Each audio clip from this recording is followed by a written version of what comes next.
Hubo una época en que la Tierra no era hogar de ciudades ni imperios, ni siquiera de aldeas o caminos. Era un mundo primitivo, salvaje y profundamente indiferente a la existencia humana. Hace 300.000 años, nuestros antepasados caminaban sobre un planeta hostil, gobernado por fuerzas de la naturaleza incontrolables, criaturas imponentes y climas implacables. Sobrevivir no era una elección, sino una urgencia diaria que exigía cada gramo de ingenio, resistencia y adaptación. Este es un viaje hacia ese pasado profundo, donde el ser humano aún no era amo del fuego ni arquitecto de refugios duraderos, un tiempo en que cada noche podía ser la última. Antes de adentrarte en esta travesía al corazón de la prehistoria, te invito a suscribirte al canal, dejar tu me gusta y compartir en los comentarios qué crees que fue lo más difícil para los humanos de aquella era: el frío, los depredadores o la soledad absoluta del mundo. A 300.000 años de distancia, no existen libros escritos por manos humanas que nos cuenten cómo fue realmente vivir entonces. Pero los huesos enterrados bajo capas de sedimentos, las herramientas rudimentarias de piedra, las huellas fosilizadas y los restos de antiguos campamentos nos hablan con una voz tan antigua como la historia misma. La ciencia ha hecho posible reconstruir parte de este paisaje olvidado, y lo que descubrimos es al mismo tiempo aterrador y fascinante. Nuestros antepasados no vivían en un solo lugar. Eran nómadas, eternos caminantes, moviéndose sin cesar en busca de agua, alimento y refugio. África era entonces el epicentro de la vida humana. Los primeros Homo sapiens empezaban a distinguirse entre otras especies humanas como el Homo heidelbergensis o el Homo erectus. No eran los únicos, pero sí mostraban señales de una inteligencia emergente que los diferenciaría con el tiempo. Capacidad para fabricar herramientas más sofisticadas, organización rudimentaria en grupos y una creciente relación simbiótica con su entorno. Los días estaban dictados por el sol y las estaciones. La caza requería sigilo, cooperación y valentía. No existían armas de largo alcance ni trampas complejas. Solo lanzas talladas con precisión, piedras afiladas y la voluntad de no morir de hambre. Las presas eran animales que hoy apenas imaginamos: elefantes antiguos, rinocerontes lanudos, bisontes salvajes. Cazar uno de ellos significaba alimento para días, pero también riesgo de muerte instantánea si algo salía mal. Las noches, sin embargo, eran aún más peligrosas. Cuando el fuego no era una certeza, sino un milagro incierto, los humanos temían a la oscuridad. No era una cuestión de miedo psicológico, sino una amenaza tangible. Felinos nocturnos, hienas gigantes, lobos ancestrales merodeaban cerca de los campamentos, guiados por el olor a carne fresca. La única defensa era el grupo: dormir juntos, vigilar por turnos, proteger a los más débiles. La comunicación era limitada, pero no inexistente. A través de gestos, sonidos guturales y expresiones faciales, los humanos lograban coordinar acciones, alertar sobre peligros o planificar una cacería. No hablaban como nosotros, pero su necesidad de conexión era tan real como la nuestra. La cooperación fue, desde el principio, una estrategia de supervivencia tan vital como el uso de herramientas. La relación con la naturaleza era de total dependencia. No había dominio del entorno. El ser humano no era un conquistador, sino un visitante frágil. El clima podía cambiar súbitamente. Una sequía prolongada obligaba al grupo a desplazarse cientos de kilómetros. Una tormenta repentina podía destruir un refugio improvisado. No existía el concepto de estabilidad, solo el movimiento constante como única certeza. El uso del fuego, aunque ya conocido en algunas regiones, aún no era controlado por todos. Encender una llama podía requerir mucho tiempo, técnica y condiciones ideales. Pero una vez logrado, el fuego no solo servía para cocinar, era fuente de calor, protección contra animales salvajes y punto de reunión social. Alrededor de las llamas nacieron los primeros intentos de cohesión grupal, donde tal vez surgieron los primeros símbolos, las primeras ideas que más tarde se convertirían en mitos. En este contexto, los niños eran cuidados por todos. No existía la familia nuclear como la entendemos hoy. Los grupos funcionaban como unidades colectivas, donde la supervivencia del más joven era responsabilidad de muchos. La pérdida de un solo miembro debilitaba al grupo entero. Por eso, cada nacimiento era una victoria y cada muerte una herida profunda que el tiempo rara vez sanaba. Pero no todo era violencia o miedo. También había momentos de pausa, contemplación y aprendizaje. Observar el comportamiento de los animales, entender los ciclos de las estaciones, memorizar rutas seguras, descubrir qué plantas eran comestibles y cuáles eran veneno. Ese conocimiento era oro puro en tiempos donde un error podía costar la vida. Algunos restos arqueológicos muestran señales de enterramientos rudimentarios, lo que sugiere una forma primitiva de respeto por los muertos. No era religión como la entendemos hoy, pero sí un indicio de que nuestros antepasados comenzaban a ver más allá del instante. Tal vez intuían que había algo más después de la vida, o al menos que la muerte merecía un acto de silencio, una despedida. La piel de los humanos estaba expuesta a los elementos. No existía ropa como tal, solo pieles de animales rudimentariamente trabajadas para protegerse del frío o cubrir las partes más sensibles. Las manos, sin embargo, eran la gran herramienta. Con ellas se tallaban piedras, se cortaba carne, se construían refugios temporales con ramas y hojas. El cerebro humano ya mostraba señales de complejidad creciente, y con él una mayor capacidad para anticipar, recordar y aprender. Y en medio de esa rutina brutal de caza, recolección, desplazamientos y peligros constantes, se gestaba algo que cambiaría para siempre la historia del mundo: la conciencia, no solo de uno mismo, sino del otro, del grupo, del tiempo, del espacio. El ser humano empezaba a entender que sobrevivir no era suficiente, que había algo más, algo que no podía ser cazado ni cocinado, pero que comenzaba a latir en el fondo de cada noche, entre el crepitar del fuego y el susurro del viento prehistórico. A medida que la conciencia humana despertaba en medio de un mundo hostil, también lo hacía la necesidad de preservar la memoria. No existía la escritura ni los números, pero la mente humana comenzó a registrar patrones: el paso de las estaciones, los comportamientos de los animales, la ubicación de ciertas cuevas o fuentes de agua.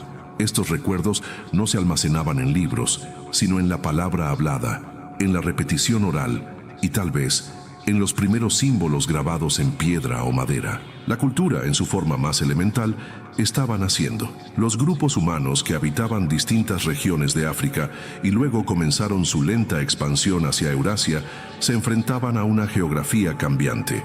En algunos lugares, los bosques densos ofrecían refugio pero ocultaban depredadores invisibles. En otros, las llanuras abiertas facilitaban la visibilidad, pero también exponían a los humanos a la caza de bestias más rápidas y fuertes.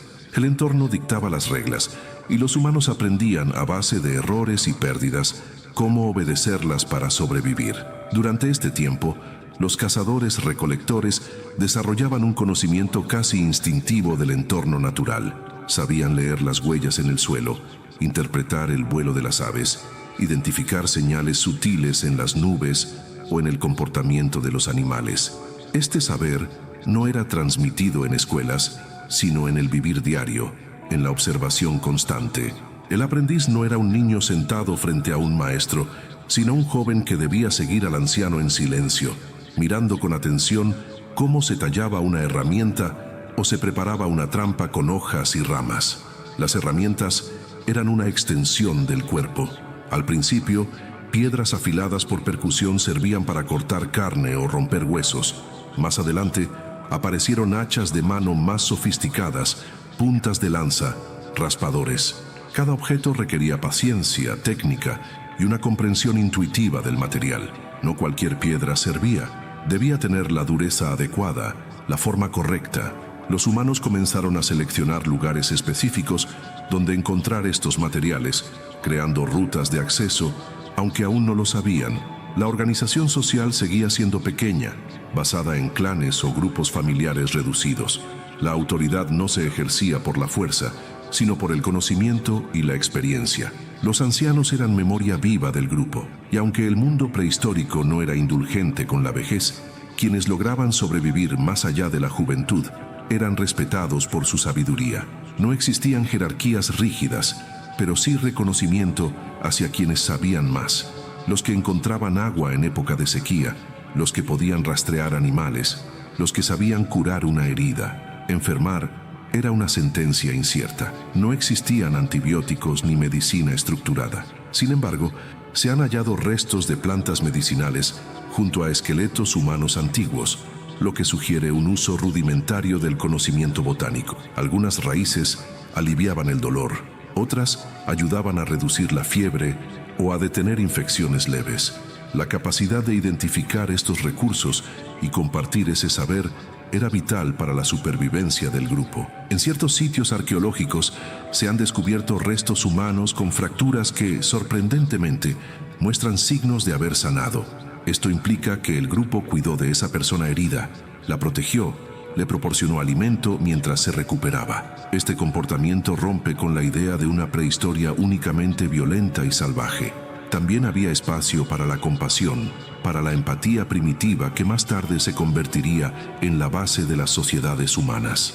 Las migraciones eran inevitables. Cuando los recursos se agotaban, el grupo debía moverse. Estas migraciones no eran planificadas con mapas ni rutas definidas. Se basaban en el instinto, la memoria del paisaje y a veces la desesperación. Cruzar territorios desconocidos implicaba encuentros con otros grupos humanos. Algunos eran amistosos, dispuestos al intercambio o la cooperación temporal. Otros eran territoriales, hostiles. Los conflictos podían surgir por el acceso al agua, la caza o el simple temor al extraño. Pero también existían intercambios culturales. Una herramienta más eficiente podía ser copiada, una técnica de caza observada y replicada. Así, el conocimiento no solo se transmitía de generación en generación, sino también entre grupos distintos. Aunque rudimentaria, esta red de conexiones tejía los primeros hilos de una humanidad interconectada. La reproducción y el cuidado de los recién nacidos requerían un entorno de relativa seguridad. No había partos asistidos y el riesgo de morir durante el nacimiento era alto tanto para la madre como para el bebé. Por ello, cada vida nueva era un evento trascendental. El grupo entero se adaptaba a la presencia de un infante, ajustando su ritmo de movimiento, protegiendo al más indefenso con un cuidado colectivo que hoy podríamos llamar instinto comunitario. El arte aún no había florecido del todo, pero sus primeras señales ya empezaban a brotar. Algunos objetos encontrados, aparentemente sin utilidad práctica, podrían haber tenido un valor simbólico. Piedras pintadas, huesos tallados, marcas repetidas en superficies rocosas, podrían haber sido los primeros intentos de representación, de contar sin palabras lo que se vivía, se temía o se deseaba. La espiritualidad, si bien en estado embrionario, no puede ser descartada. El ser humano, al enfrentar la muerte repetidamente, seguramente se preguntó, aunque sin palabras, sobre el sentido de la existencia. Algunos entierros muestran indicios de haber sido preparados con cierto cuidado, el cuerpo colocado en una posición específica, tal vez acompañado por objetos. Esto podría indicar una forma de ritual, un primer intento de otorgar significado al fin de la vida, una chispa que más tarde se convertiría en religión. El fuego, cuando estaba presente, se convertía en el corazón del campamento. Alrededor de él no solo se cocinaba, sino que se transmitía conocimiento. Se planeaban expediciones y se reforzaban vínculos. La danza, los cantos guturales, los gritos y silencios cargados de emoción eran parte de esa comunión nocturna que unía al grupo. Aunque la historia no los registró con tinta, esos momentos fueron el germen de la cultura oral, de los mitos, del pensamiento narrativo. Y mientras el mundo cambiaba lentamente, con glaciares avanzando en el norte y selvas expandiéndose en el sur, el ser humano seguía adelante. No era el más fuerte, ni el más rápido, pero era el más adaptativo. Podía improvisar, aprender del error, cambiar de estrategia. Esa capacidad invisible a simple vista sería su mayor ventaja evolutiva, porque en un mundo donde todo podía transformarse de un día para otro, sobrevivir significaba cambiar junto con el entorno. Y eso, los humanos ya empezaban a hacerlo. Con el paso de los milenios, la adaptabilidad del ser humano comenzó a redefinir el equilibrio de poder en la cadena de la vida. Lo que antes era una lucha constante por evitar ser cazado, se transformó lentamente en la habilidad para convertirse en el cazador dominante. Esta transición no ocurrió de forma abrupta ni fue garantizada. Fue el resultado de incontables generaciones observando, fallando, probando nuevas formas de enfrentar lo imprevisible. Los grupos humanos que dominaron el fuego lograron algo revolucionario. No solo podían cocinar sus alimentos, haciéndolos más digestivos y seguros, sino que también podían expandirse hacia regiones más frías, donde otras especies no sobrevivían. El calor, la luz y la protección del fuego permitían a los humanos habitar cuevas y regiones antes impensables. En torno a las llamas, se organizaban las primeras formas de vida comunal, donde la noche no era sinónimo de indefensión, sino de recogimiento y estrategia. La caza, por su parte, evolucionó desde una actividad instintiva hasta un arte meticuloso. No bastaba con correr tras un animal, se requería estudiar sus patrones, conocer los senderos que usaba, entender su comportamiento. Algunos grupos desarrollaron técnicas de caza colectiva, rodeando presas o guiándolas hacia trampas. La cooperación se volvió fundamental. Aquellos que cazaban juntos y compartían los recursos aseguraban no solo su sustento, sino también su permanencia en el grupo. De estos hábitos emergieron roles específicos. Algunos eran más hábiles tallando herramientas, otros detectando huellas. Algunos destacaban en la recolección de plantas o en el cuidado de los más pequeños. Esta división rudimentaria del trabajo sentó las bases para formas más complejas de organización social. Aunque la supervivencia seguía siendo la prioridad, los vínculos entre los miembros del grupo comenzaban a estrecharse en torno a funciones complementarias. Con el paso del tiempo, ciertas regiones comenzaron a mostrar concentraciones más estables de población. Esto no significa aún asentamientos, pero sí puntos clave en rutas migratorias, cuevas con acceso a agua, refugios protegidos del clima, zonas ricas en caza. En estos lugares se desarrollaban relaciones entre distintos grupos. El intercambio, aunque limitado, se volvía cada vez más importante. Herramientas a cambio de pieles, fuego por información, técnicas por alimentos. La colaboración, incluso entre grupos distintos, ofrecía mayores probabilidades de sobrevivir. La comunicación, aunque aún sin lenguaje estructurado como lo conocemos, evolucionaba. Los gestos, los sonidos guturales, los signos dibujados en el suelo o tallados en la roca, constituían un sistema complejo de símbolos compartidos. A través de ellos, era posible transmitir alertas, coordinar movimientos, enseñar técnicas. La capacidad de representar ideas, aunque de forma simple, era un salto monumental en la evolución cognitiva humana. Los paisajes también cambiaban. Algunos grupos humanos se enfrentaban al avance de los glaciares, lo que obligaba a desplazarse. Otros convivían con selvas densas, donde el peligro no provenía del frío, sino de la humedad, los insectos y las bestias silenciosas. En todos los casos, la capacidad de leer el entorno, de adaptar las herramientas y las estrategias a cada clima, era decisiva. La alimentación era diversa y dependía del lugar. En zonas de bosque, los frutos, raíces y pequeños animales constituían la dieta básica. En las llanuras, la carne de grandes mamíferos era codiciada, aunque difícil de obtener. En algunos casos, los humanos se convirtieron en carroñeros oportunistas, esperando que otros depredadores terminaran su banquete para entonces acercarse. Esta práctica, riesgosa y humillante, fue parte de la realidad de muchos grupos durante largos periodos. Los conflictos con otras especies eran constantes. Leones de las cavernas, tigres dientes de sable, hienas gigantes. El ser humano no era el único con hambre ni con estrategias. En ocasiones, los enfrentamientos eran inevitables y el resultado incierto.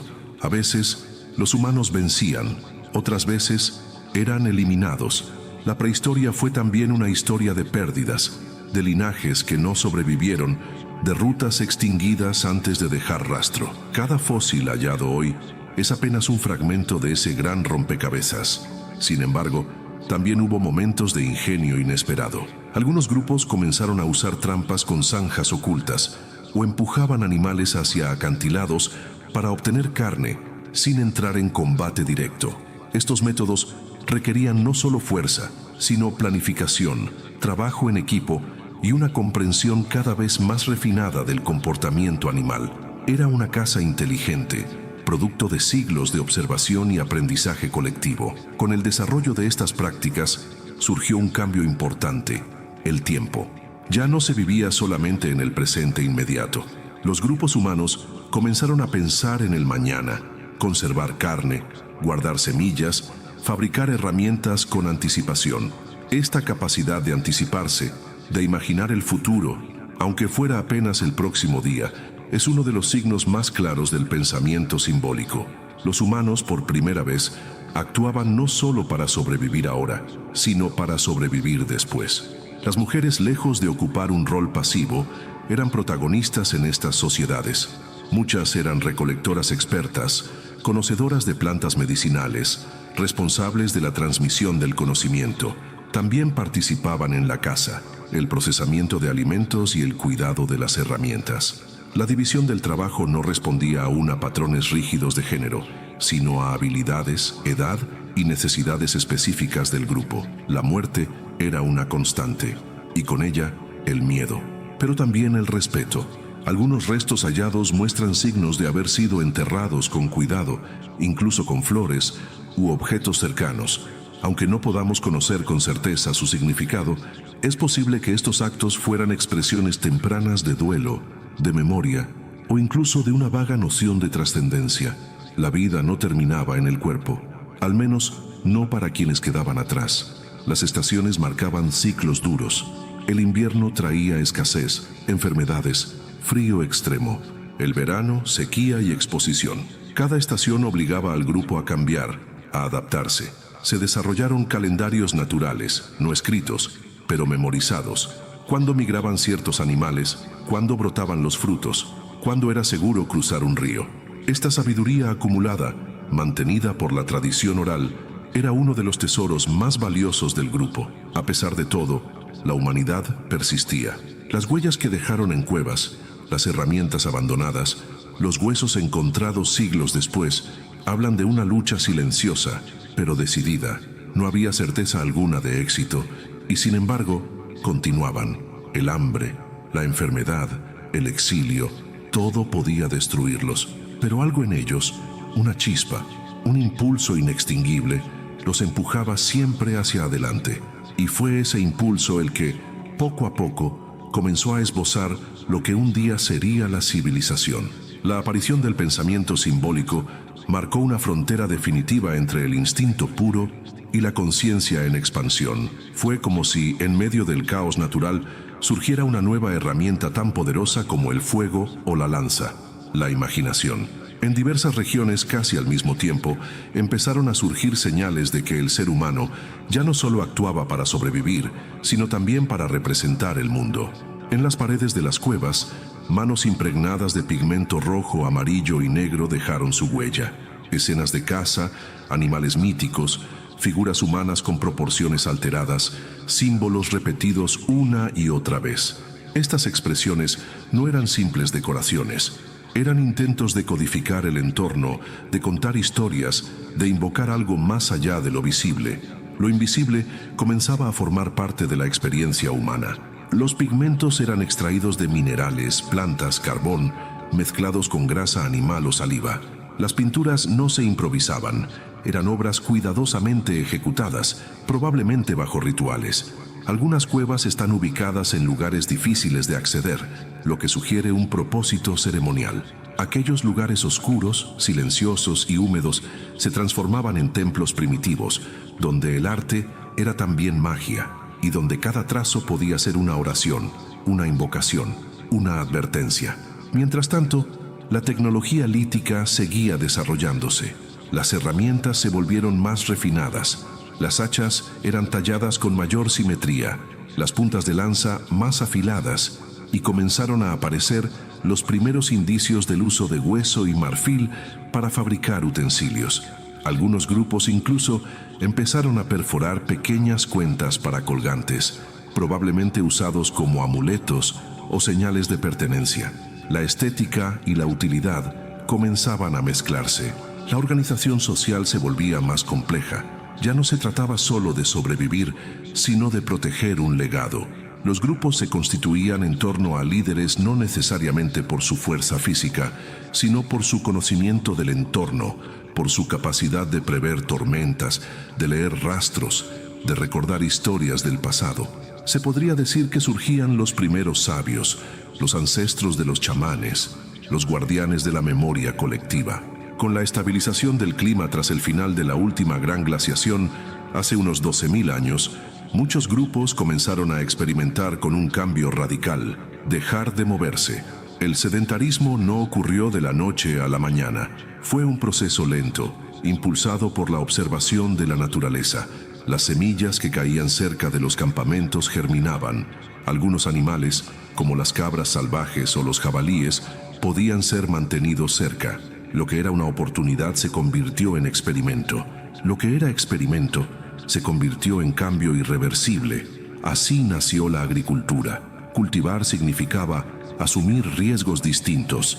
La tierra podía no dar fruto, las plagas podían arrasar los brotes, el clima impredecible podía arruinar meses de trabajo, pero también ofrecía una ventaja nunca antes conocida: excedente.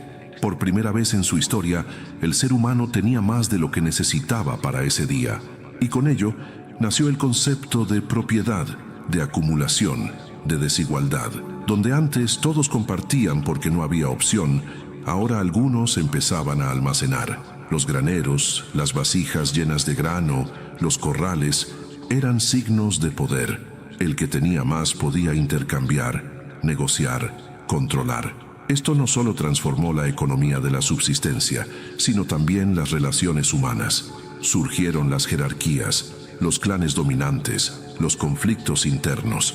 Sin embargo, también nacieron las primeras aldeas, con viviendas de barro, madera y piedra, organizadas en torno a fuentes de agua. La comunidad pasó de ser móvil a estar anclada. Se desarrollaron roles fijos: agricultores, pastores, tejedores, constructores. Los niños crecían en el mismo lugar donde nacían. Los ancianos morían rodeados de los suyos. El tiempo se volvió cíclico: siembra, espera, cosecha, agradecimiento. Los rituales agrícolas se volvieron esenciales: bailes, cantos, ofrendas. Se buscaba agradar a las fuerzas invisibles que decidían el éxito o fracaso de la cosecha. Lo divino se integró al cotidiano. Los cielos eran observados con detenimiento. Los ciclos lunares, las posiciones del sol, las lluvias, todo se interpretaba como señales. Así comenzó la astronomía rudimentaria. En ciertos lugares como el Creciente Fértil, una región que incluye partes de los actuales Irak, Siria, Líbano y Turquía, este proceso se intensificó. Se domesticaron cereales como el trigo y la cebada, y animales como las ovejas y los bueyes. Surgieron asentamientos permanentes como Çatalhöyük, con viviendas interconectadas, sin calles, donde los habitantes caminaban por los techos. En estas comunidades se encontraron los primeros altares, figuras de fertilidad, entierros rituales. La vida y la muerte se entrelazaban en una danza cada vez más simbólica. La construcción de las primeras estructuras monumentales también comenzó. Lugares como Göbekli Tepe, con enormes pilares de piedra tallados con figuras de animales, preceden incluso a la invención de la escritura o la rueda. ¿Qué motivó a estas sociedades a movilizar tantos recursos para construir templos? ¿Qué visión del mundo las impulsaba? Aún no lo sabemos con certeza, pero todo indica que lo espiritual, lo social y lo cotidiano ya no podían separarse. A medida que las aldeas crecían, también lo hacían los conflictos. Las disputas por tierras fértiles, por acceso al agua, por ganado robado se volvieron comunes. Los grupos humanos aprendieron a defenderse, a levantar murallas, a organizar guardias. Surgieron los guerreros, y con ellos las primeras formas de violencia organizada. La guerra, nacida como respuesta a la escasez y la competencia, se convirtió en una parte más de la historia humana. Pero no todo era conflicto. También hubo avances en medicina primitiva. A partir del conocimiento ancestral de plantas, algunos individuos comenzaron a ser reconocidos como curanderos. Las heridas eran tratadas con barro, miel o resina. Se utilizaban infusiones para calmar el dolor. Se practicaban trepanaciones craneanas, como muestran restos hallados en distintas partes del mundo. con fines aún debatidos. La ciencia, aún envuelta en misticismo, comenzaba a abrirse paso. Con estas transformaciones, el ser humano ya no era el mismo que había recorrido las sabanas africanas 300.000 años atrás. Ahora era un constructor de mundos, un domesticador de la naturaleza, un narrador de mitos. Sus logros eran inmensos, pero también lo eran sus contradicciones.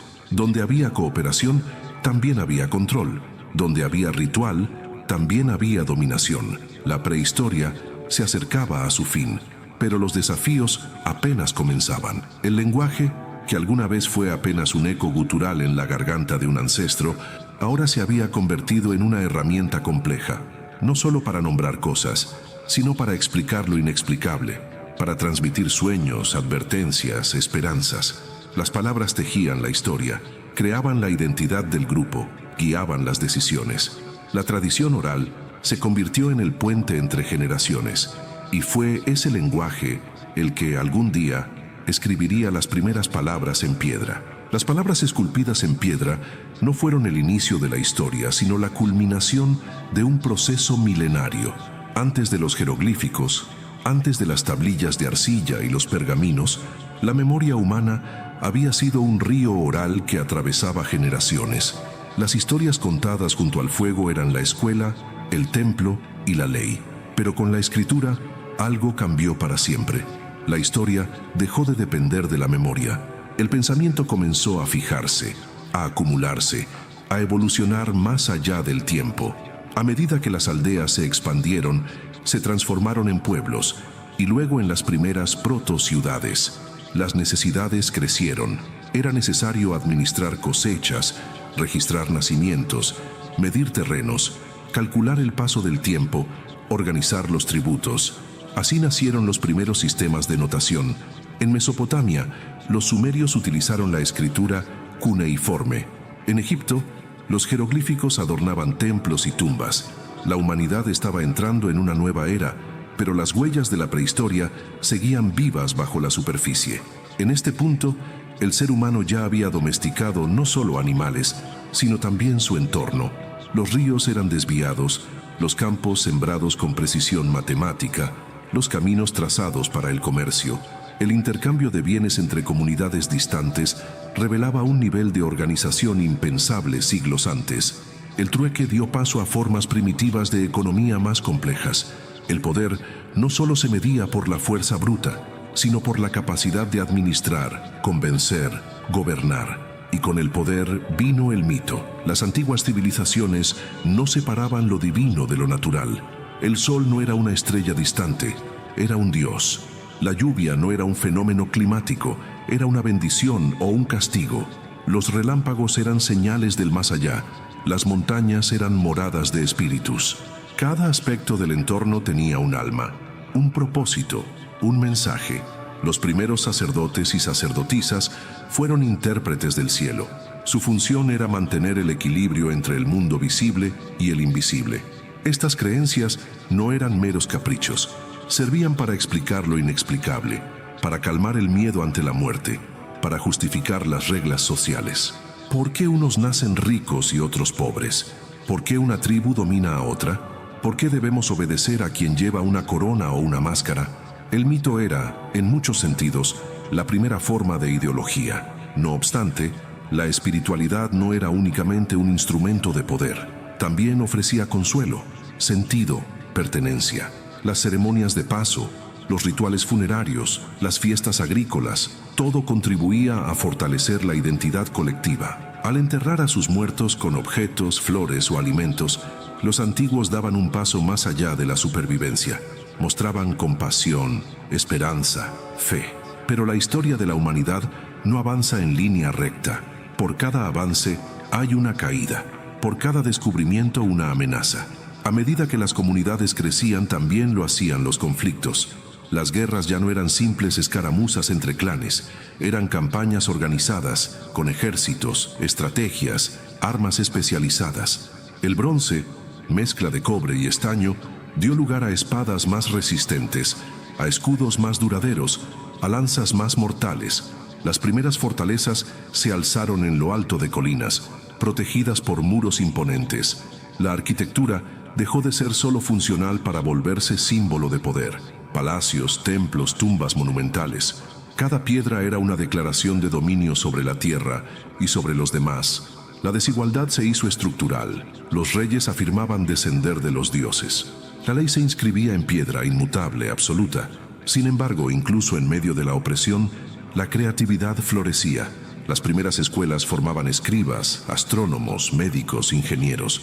La ciencia nacía envuelta en religión, pero con una lógica propia. Se observaban los astros, se calculaban eclipses, se diseñaban calendarios, se construían canales de irrigación con precisión milimétrica.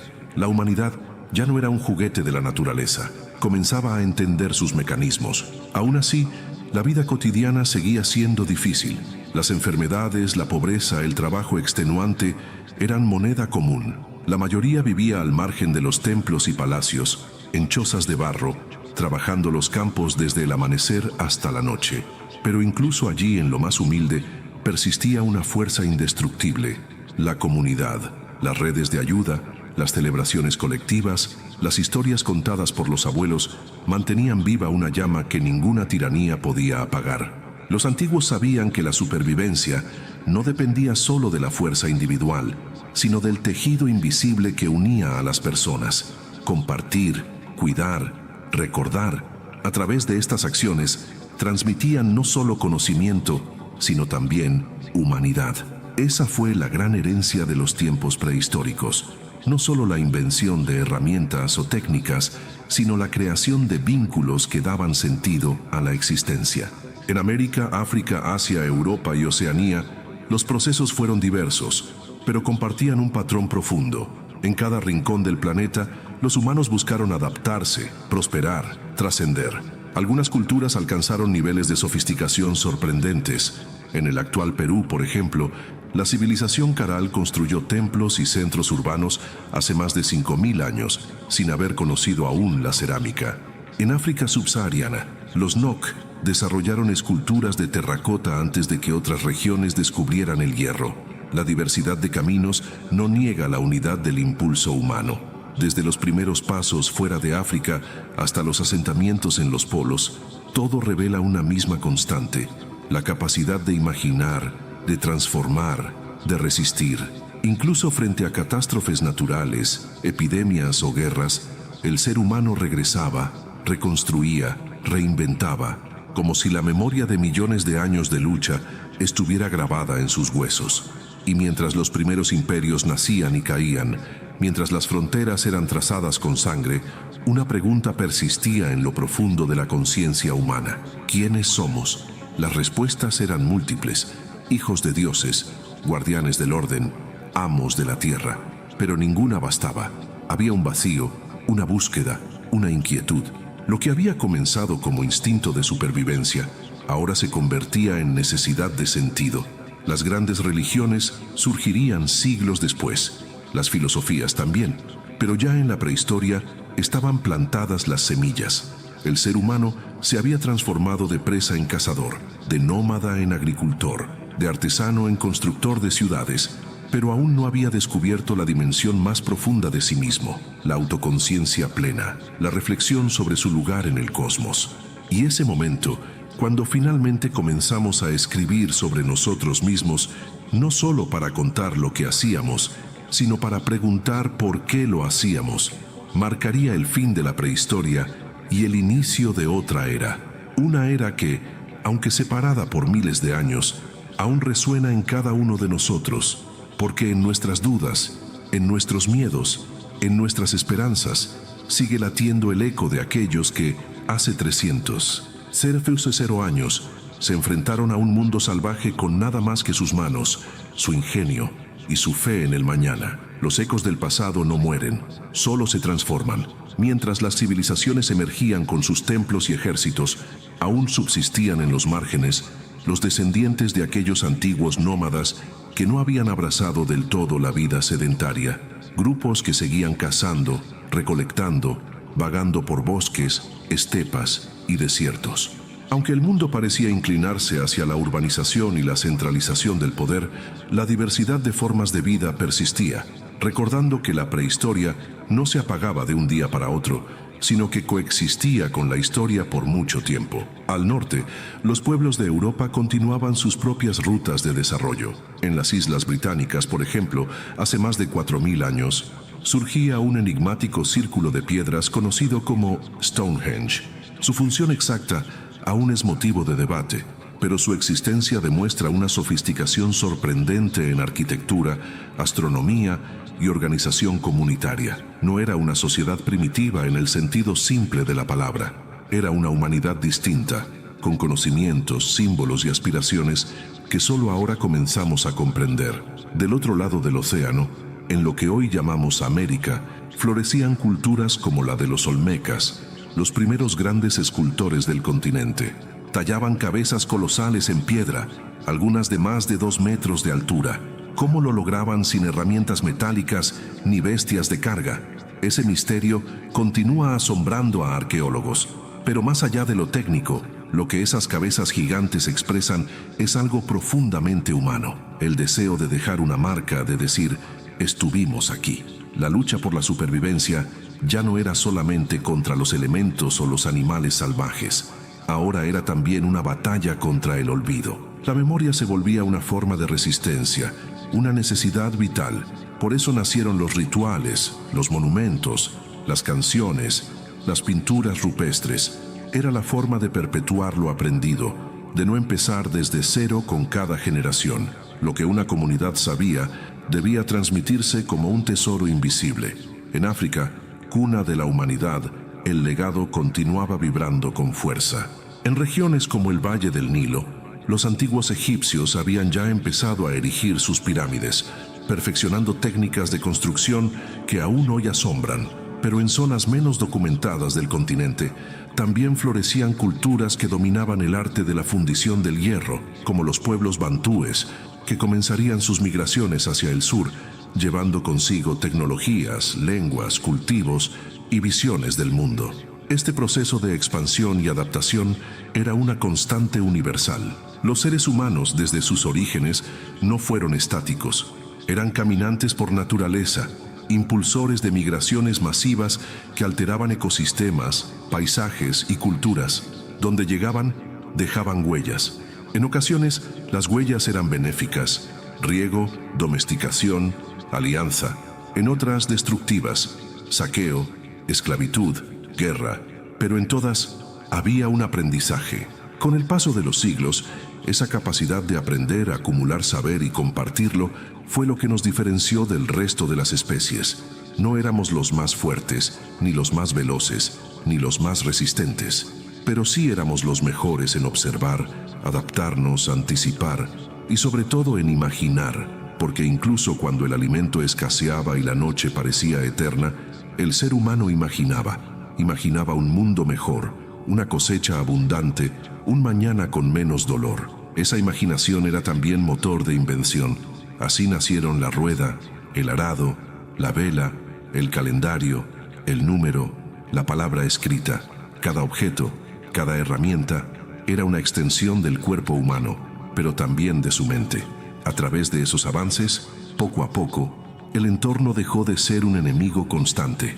Los animales salvajes fueron contenidos o domesticados. Las plagas comenzaron a ser entendidas, aunque aún no vencidas. Los desiertos fueron cruzados, las montañas escaladas, los ríos navegados. El mundo dejaba de ser un misterio absoluto y se convertía lentamente en un mapa incompleto, cambiante, pero con rutas que podían seguirse. Y con los mapas surgió algo nuevo: la ambición. Ya no bastaba con sobrevivir. Ahora, algunos querían conquistar, otros comerciar, algunos expandir su fe o su cultura. Los contactos entre pueblos aumentaron, trayendo consigo riquezas y también enfermedades.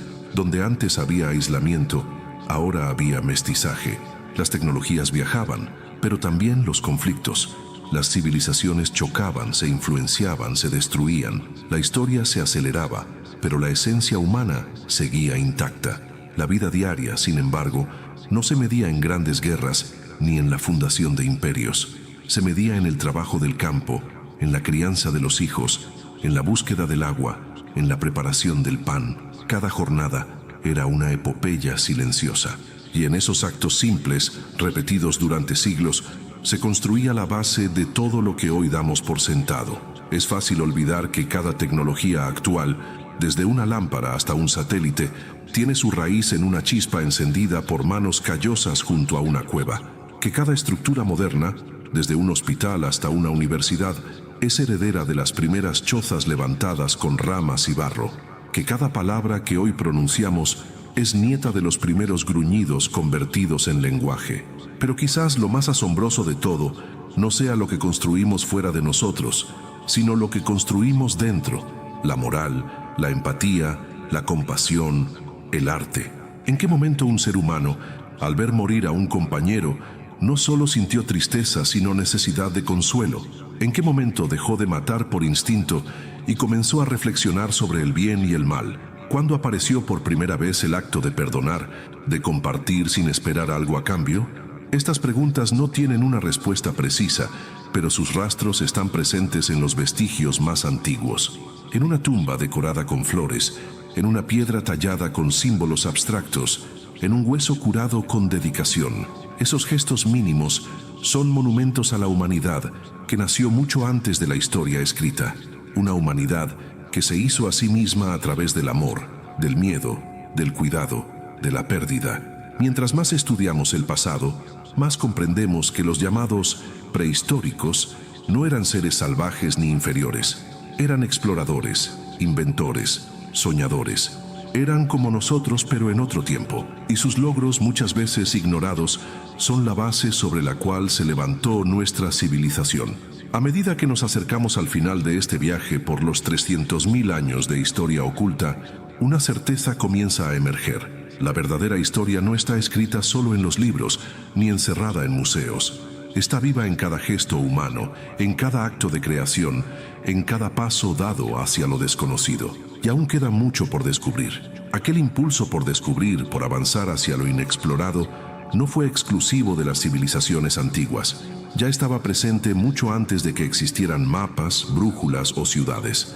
Era parte del instinto que guiaba a nuestros antepasados mientras cruzaban cordilleras heladas, navegaban ríos turbulentos en canoas rudimentarias o enfrentaban territorios dominados por bestias salvajes y climas impredecibles. El espíritu de la exploración es tan antiguo como la humanidad misma. Mucho antes de que Cristóbal Colón cruzara el Atlántico o Marco Polo describiera las maravillas de Oriente, ya habían existido pueblos enteros que emprendían travesías inmensas sin saber qué encontrarían al otro lado. Las migraciones humanas que poblaron el planeta fueron actos de valentía silenciosa. Familias enteras dejaban atrás sus refugios conocidos para seguir rastros de alimento, agua o clima más favorable. Algunos no regresaban jamás, pero otros fundaban nuevos hogares, nuevas culturas, nuevas formas de vida. Los primeros en llegar a Australia, hace más de 60.000 años, tuvieron que cruzar mar abierto en embarcaciones primitivas. En América, los antiguos habitantes desafiaron glaciares, cordilleras y desiertos hasta alcanzar cada rincón del continente. Desde las gélidas tierras de Alaska hasta los pantanos del Amazonas o las llanuras de la Pampa, cada paso fue una prueba de resistencia, de adaptación y de fe. Porque aunque hoy hablemos de prehistoria como algo lejano o ajeno, en realidad estamos hechos de esa misma materia. Llevamos en nuestro ADN la memoria de esas decisiones ancestrales, la del cazador que aprendió a observar el viento, la de la madre que enseñó a su hija a reconocer plantas comestibles, la del anciano que narraba leyendas para mantener viva la identidad del grupo. Nada de eso se ha perdido, solo se ha transformado. Las leyendas, por ejemplo, eran mucho más que cuentos para pasar el tiempo. Eran una forma de enseñar sin libros. A través de símbolos, metáforas y figuras sagradas, los pueblos transmitían conocimientos sobre peligros naturales, ciclos de la cosecha, reglas sociales y valores fundamentales.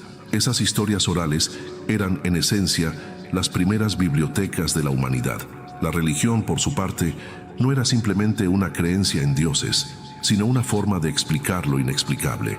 Cuando los truenos rugían en el cielo o el sol desaparecía tras el horizonte, Los antiguos veían en esos fenómenos la voluntad de fuerzas superiores. Con el tiempo, esas ideas dieron origen a ritos complejos, sacerdocios, templos y cosmovisiones profundas que moldeaban el comportamiento colectivo. Pero incluso más allá de las estructuras religiosas o míticas, lo que más nos acerca a nuestros antepasados es su capacidad de asombro. La contemplación del cielo estrellado, la curiosidad por los ciclos de la luna, la intuición de que todo en la naturaleza estaba conectado. En muchas culturas antiguas, los árboles, los animales, los ríos y las piedras eran vistos como seres con alma. Vivían en un mundo encantado, donde cada elemento tenía un propósito y un espíritu. Esa conexión profunda con la naturaleza fue, sin duda, una de las mayores enseñanzas de la prehistoria.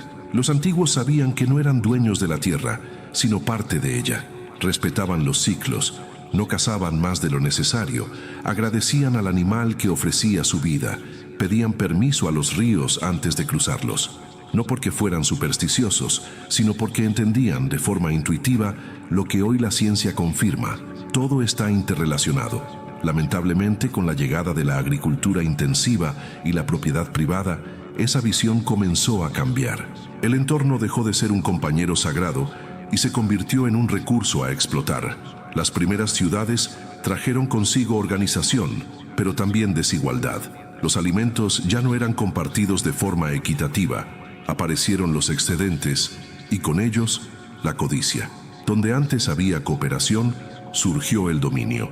Las jerarquías sociales se hicieron más rígidas, con élites que controlaban la tierra, los cultivos y los conocimientos. La guerra ya no era solo defensa territorial, también se convirtió en un medio para conquistar recursos, imponer creencias y expandir imperios. La violencia se institucionalizó. La humanidad entró en una nueva era, compleja y contradictoria, donde convivían avances brillantes con horrores impensables. Sin embargo, incluso en medio de esa transformación, la herencia prehistórica seguía presente. En las formas de construir, en los utensilios del hogar, en las celebraciones estacionales, en las prácticas medicinales basadas en hierbas y, sobre todo, en los valores transmitidos de generación en generación: la solidaridad, el coraje, la búsqueda de sentido. Hoy, al mirar hacia atrás, podemos sentirnos distantes de aquel mundo. Rodeados de tecnología, urbanismo y ruido digital, cuesta imaginar una vida sin electricidad, sin internet, sin relojes. Pero basta con mirar a los ojos de un niño que explora el bosque, o a una madre que protege a su cría, para entender que, en lo esencial, seguimos siendo los mismos. La humanidad ha cambiado sus herramientas, pero no su esencia. Seguimos buscando seguridad, amor, pertenencia. Seguimos haciendo preguntas. ¿De dónde venimos? ¿Qué nos espera después de la muerte? ¿Por qué existe el dolor?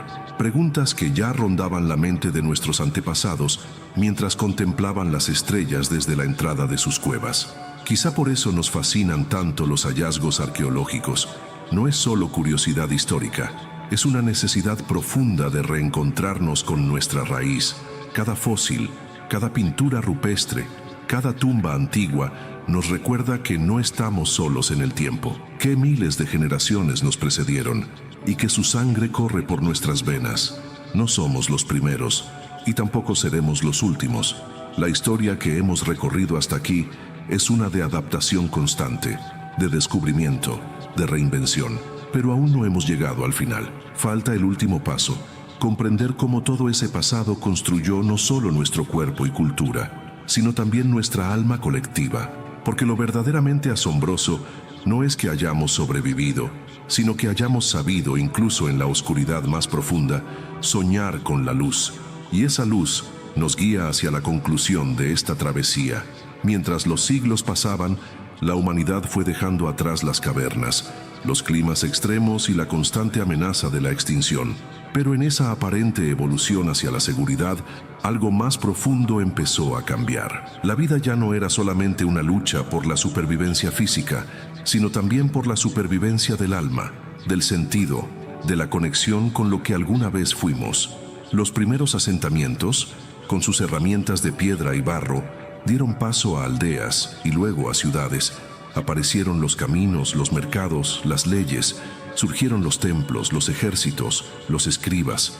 El mundo comenzó a llenarse de símbolos, de estructuras que organizaban la existencia.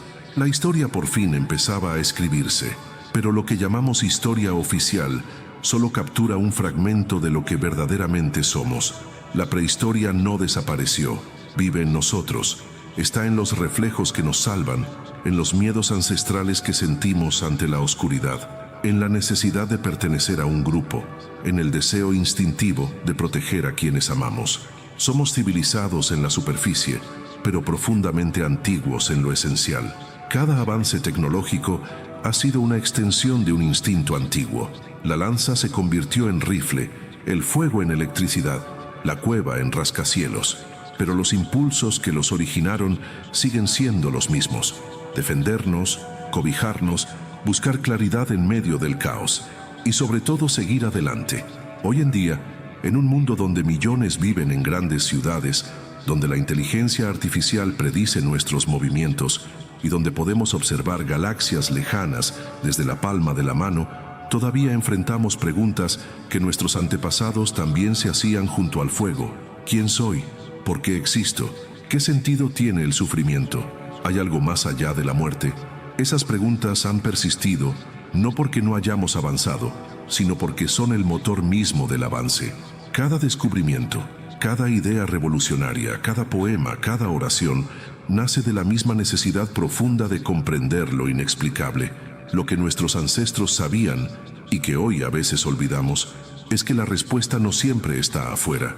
No siempre está en las estrellas o en los números, sino en la manera como sentimos, como convivimos, como nos enfrentamos al dolor y al amor.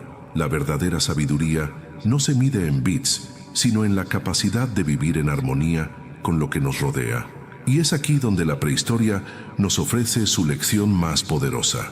La vida no se trata solo de conquistar, sino de cuidar. Los pueblos antiguos, al depender directamente de la naturaleza, entendían la fragilidad del equilibrio.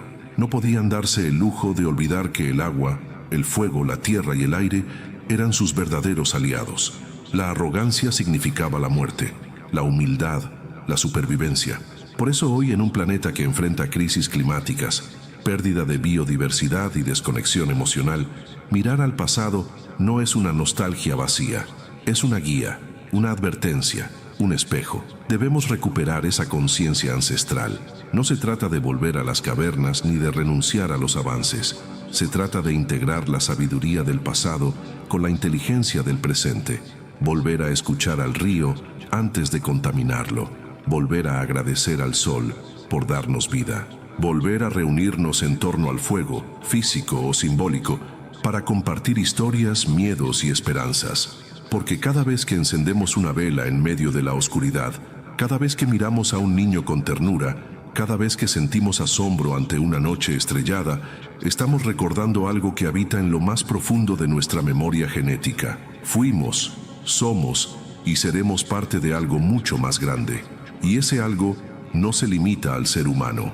Durante millones de años, compartimos el planeta con criaturas colosales, con especies que desarrollaron estrategias de caza asombrosas, con redes ecológicas de una precisión increíble, desde los trilobites marinos hasta los mamuts lanudos. Cada ser viviente que existió antes que nosotros dejó su huella en la Tierra y en nosotros. La extinción de esas especies también nos habla. Nos dice que la vida es preciosa, pero frágil, que el equilibrio puede romperse, que somos poderosos pero no invencibles. El meteorito que acabó con los dinosaurios, la glaciación que extinguió a muchas especies, las sequías y terremotos que obligaron a tribus enteras a migrar, todo eso forma parte de una danza de supervivencia en la que todavía participamos.